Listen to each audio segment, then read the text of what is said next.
All right, well, the defense attorney continuing her closing statement right now, showing some information about the phone calls that were made to and from Lindsay Partin's phone on that March morning when Hannah collapsed. Norman Williams, criminal defense attorney, as I said earlier, with us this afternoon.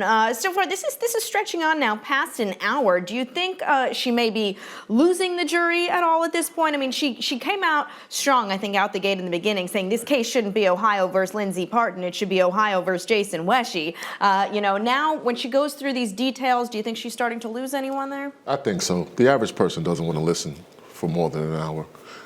I tend not to drone on and on and on, because jurors, after a while, they kind of look at you and they get tired of hearing you talk. And there's but so much you can say about the evidence. The evidence speaks for itself. And she has the problem that her client got torn apart on cross. Right. I mean, body parts all over the courtroom.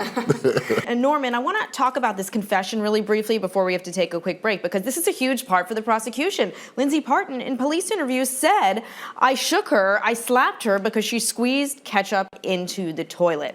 But here, the defense attorney points out a good point. I mean, the medical examiner said this little girl died from a blunt impact, and she says the injuries don't match up. Do you think that's a valid point? Do you think jurors will be sold on that? No, it is a valid point. Like, during her closing, she did a couple of things that I thought were excellent. One, it's almost like she's focusing on the person that's going to be the one to hang the jury. Right. And it's important to tell people that you're entitled to your own opinion. It's your verdict. It's not the verdict of the person sitting in front of you or behind you. And that's important because we're talking about a dead child. Mm-hmm. But she also made a good point in that she's talking about the blunt force injury happening the day before, right?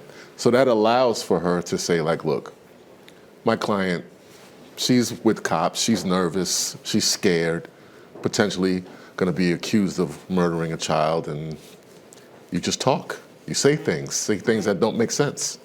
Well, I think that, this is something certainly jurors will be dissecting, and this was something that we know the prosecutor played that audio one more time in her closing statement. Look, she admitted to hitting this little girl. Is that what killed her, though? I mean, we just don't know, and ultimately no one really knows, right? But there's certainly a lot, I think, for jurors to weigh, and let's just recap. Lindsay Partin's defense attorney said, look, she's innocent, but she's guilty of being stupid for trusting Jason. She's the fall guy. All right, almost 2 hours now that this closing argument has been going on. Melinda Cook Howard keeps hammering home that point that it was not Lindsay, that detectives, investigators failed, that this case is about their failure to investigate other potential suspects, namely Hannah's father, Jason, his friend, Chris. 2 hours later, Norman, what's your assessment of this closing? It's a great closing. I think it's poking holes in the prosecution's case, and the only thing that the prosecutor really has is the cross-examination, the success of her cross-examination, and she's driving a truck right through the holes that she needs to. I mean, she is. I mean, the prosecution also has that confession, but I think that Cook Howard's doing a pretty good job here of talking about that. I mean, earlier she had mentioned basically that it was coerced, and later saying, look, even what she said in that confession doesn't match up with these injuries. And I think that's a big question. We just don't know exactly still what happened to this little girl. No one does. No one does. Norman, let me start with you. What do you think was the most effective part of that closing? Her discussion of the injury and the fact that you can't pinpoint time and when it happened, where it happened, how it happened. One thing that, obviously, she comes out of the gate, Cook Howard, saying this shouldn't be Ohio versus Lindsay Partin. This should be Ohio versus Jason Weshy, or maybe even his friend, Chris. I mean, she is really saying, look, the investigators have failed here. The state failed because they did not investigate the father. I mean, do you agree, Nora? I do, because you would think that the first person they would look towards is the father. Interesting. Norman, do you want to weigh in on that? No, I agree with the judge. I mean, there's no reason to subject your client to cross-examination if the scientific evidence gives you enough arguments of Right. I mean, it does seem, just based on that closing alone, that they had other holes to poke. Closing, the prosecutor was basically walking through these counts and trying to explain, well, if you believe this happened, then this happened, and so on and so forth. You know, Norman and I were briefly discussing this. Do you think that the prosecutor, Judge Wilcott, should have gotten this far deep into the counts or left that to the judge? Norman, was that effective? It's effective. I mean, I think here in New York, objections would have been sustained if you just can't talk about the charges so much in terms of how they read on the jury sheet. You have to be very careful, and you definitely have to defer to the judge in terms of explaining the law. But, you know, if she feels like the confusion will lead to a hung jury, then yeah, she should talk about it. Yeah, and she was clear to say, look, you can find involuntary manslaughter and murder. It's not one or the other, right? Which some jurors may have thought it's one or the other. So, you know, clearly wanting to, we know what she wants, right? The full conviction. Welcome back. Well, the Lindsay Partin murder case is on lunch break. We're keeping an eye. We expect court to resume in just about an hour in Ohio. And when it does, we will bring it to you live. But in the meantime, we want to talk about some big breaking news out of Los Angeles, where the celebrity attorney Michael Avenatti indicted once again, this time hit with a sweeping 36-count indictment of tax dodging, perjury, theft from clients, among other crimes. Remember, this comes after just 2 weeks ago, he was indicted here in New York on extortion charges involving Nike and other tax and fraud charges in Los Angeles. This is basically adding on those Los Angeles charges, broadening the scope of that case. The U.S. attorney for the Central District of California saying that this 36 indictment alleges tax fraud, bankruptcy fraud, and they give some really interesting details here, alleging that Avenatti stole millions from clients. He used a web of shell companies and bank accounts to cover up this theft. One example they talk about it is a client, Jeffrey Ernest Johnson, who was a mentally ill paraplegic on disability. He won a $4 million settlement against Los Angeles County. That money was wired to Avenatti, but the indictment alleges Avenatti hid that money from Johnson for years, spending it on his own. Wow. Well, there is a lot to talk about here. Again, I have my two guests live in studio with me this hour. Norman Williams, criminal defense attorney. Wow. What's Michael Avenatti's defense here? I mean, how do you even start? There is none. He is now the poster child of why people don't like attorneys. It's horrible what he did. Like when you talk about Mr. Johnson, the paraplegic, he was mentally ill and he was incarcerated. He kept trying to commit suicide. He would jump off a higher tier in the prison. The second time he did it, he became paraplegic. And to hide the fact that you have the settlement from a client is one of the most egregious things that you can do as an attorney. Seriously, though, Norman, if you are Avenatti's defense attorney, because I'm sure he has a team of attorneys now, both in New York and Los Angeles, I mean, where do you even start with this? A plea deal. That's where you start. You have to try to wrap all of this up in a tiny, neat little ball and try to get the jail time to something that he can live with, because he's never going to practice law ever again.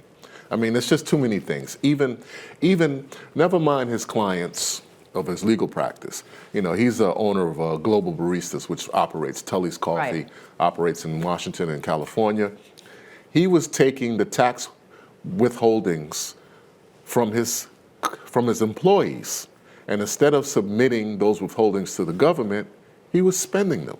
Right. So anybody that needs to trust him for one reason or another was just, he has to be. And he has a lot of nerve to talk about David and Goliath when he's Goliath to a lot of his clients and a lot of his employees.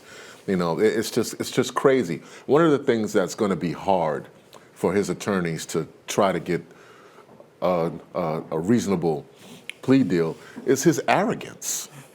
His arrogance is what's going to ramp up the jail time that he's going to receive in all of these matters. You know, he's embezzling Nike, he's stealing from his clients, he's stealing from his employees, he's running a car racing team, He's out in a private airplane that he owns through his company Passport Right. 420, Which he spent client money on. which sounds to me like he's a marijuana enthusiast. Like I just don't get this guy. All right, Dr. Emily Lazaro is still on the stand, and just now we heard John Chuck's defense attorneys really trying to pick at her argument that he was making up this mental illness, faking this mental illness condition. How do you think she's doing on the stand, Norman, and how do you think the cross-examination's going?